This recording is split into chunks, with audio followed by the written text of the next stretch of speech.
Vlad the Impaler was a prince known for his extreme brutality who ruled Wallachia, a medieval principality located in the southern region of present-day Romania. He's infamous for punishing his enemies by impaling them, and he did this to tens of thousands during his rule. But how much of this is true, and how much of it is fiction? Join me today as we look at 4 facts about Vlad Impaler, as well as some of the origins of the myths surrounding this infamous ruler. Number 4.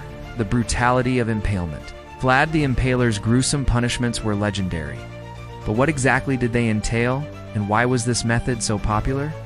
Unlike capital punishment methods like hanging or lethal injection, which caused death relatively quickly, impalement was designed to be a slow and public form of torture and execution. Victims were typically wooden stakes driven through the torso, leaving them impaled and suspended in midair. This wasn't just meant to be a physical punishment, but also a psychological one. By keeping the body on display, it served as a warning to other potential enemies. For Vlad the Impaler, the choice of punishment often depended on the crime committed by the condemned. Common criminals might be executed swiftly, while those who betrayed him or threatened his rule were reserved for more excruciating punishments such as impalement. He also utilized a range of other cruel methods, including flogging, dismemberment, and crucifixion. These practices weren't unusual for the time period, but the sheer number of people he punished, allegedly up to 100,000, was what made him infamous. Number 3. The origins of the legend. Vlad Impaler's atrocities have understandably led to comparisons with Bram Stoker's famous creation, Count Dracula. But how accurate are these comparisons, and where did the myths surrounding Vlad begin? The similarities between Vlad and Dracula are striking. Both are associated with blood. Both were rumored to dip their bread in blood, and both held feasts inviting 7 men to dine with them. However, there's no direct evidence linking Vlad to any of these myths. Most of these stories appear in sensationalist accounts written by Vlad's enemies, or those who sought to undermine him. It's important to note that many of these claims are often exaggerated or entirely fabricated. Despite this, Vlad's reputation took on a life of its own. Its opponents spread rumors about him dipping bread in blood, having guests over for blood-drinking orgies, and even forced a teenage girl to perform. A pseudo-blood ritual on him is part of an effort to paint him as a heretic. While none of this behavior is mentioned in contemporary records, these stories would later become part of the Dracula mythos. The name Dracula itself is derived from a Romanian folktale about the son of the dragon. This tale predates Bram Stoker's novel by centuries. However, it was Stoker who cemented the connection between Vlad the Impaler and the mythical creature by using the name Dracula for his infamous character. Number 2. A life of hardship. Vlad Impaler's path to power was fraught with challenges, and his early experiences likely influenced his future actions. Born around 1431, Vlad's father, Vlad the Impaler, was a member of the Dracula clan, a powerful family of Romanian princes who had risen to prominence in the region. However, Vlad's family faced numerous threats both from within and outside Wallachia. When Vlad was only 12 years old, his father was assassinated, leaving Vlad and his brother exposed and vulnerable. To ensure their safety, Vlad's mother sought an alliance with the Ottoman Empire, a powerful and expanding Turkish kingdom. This decision placed Vlad and his brother in a precarious position, as they were now caught between 2 potential enemies, the Ottomans and the Hungarian kingdom, which had been encroaching on Wallachian territory. As a result, Vlad and his brother were sent to Hungary as hostages. Here, Vlad received a European education and was immersed in the culture of the Hungarian nobility.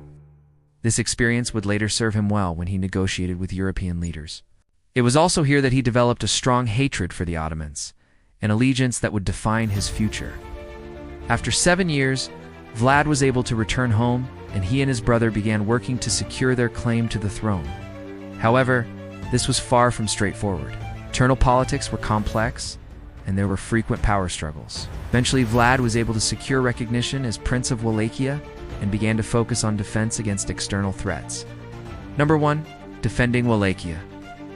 Vlad the Impaler is most remembered for his brutality, but his accomplishments as a defender of Wallachia shouldn't be overlooked.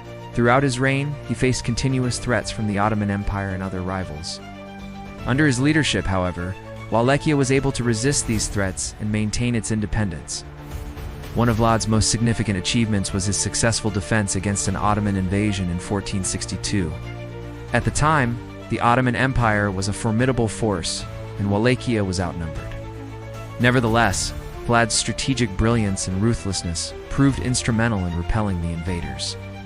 Rather than engaging in open battle, Vlad's forces used guerrilla tactics to harass the Ottomans, confusing them and inflicting casualties. Additionally, Vlad negotiated alliances with other European powers, including Hungary, which provided him with much-needed support. As the invaders advanced deeper into Wallachia, Vlad continued to frustrate their efforts, culminating in a decisive victory at the Battle of Kalagarini. In this battle, Vlad's forces successfully ambushed and defeated the Ottoman army, driving them back across the Danube River. This victory not only secured Wallachia's independence, but also established Vlad's reputation as a fierce warrior and strategic leader. It was during this conflict that Vlad gained the moniker Vlad the Impaler.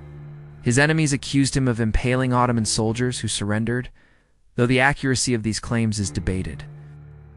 Regardless, the name stuck and became synonymous with his brutal tactics. Conclusion: Vlad the Impaler's legacy is a dark one. Cruelty and a blurring of the lines between fact and myth, while his record as a ruler of Wallachia was marked by both achievement and atrocity. His alleged association with blood drinking and the supernatural that has immortalized him in infamy. Whether Vlad the Impaler truly dipped his bread in blood or hosted feasts inviting 7 men to dine with him remains a mystery lost to time. However, what is certain is that these stories, whether true or fabricated, have left an indelible mark on history. They have cemented Vlad the Impaler's place in our collective consciousness as one of the most notorious figures of all time. A man whose name has become synonymous with darkness and evil. And perhaps that is the greatest testament to the enduring power of his legacy. Thank you for watching. If you enjoyed this video, please remember to like and share. Your support helps us continue bringing history to life. Also, if you want to learn more about Vlad Impaler, I highly recommend reading a book called Vlad the Impaler by Paul Kengor. Until next time, stay curious.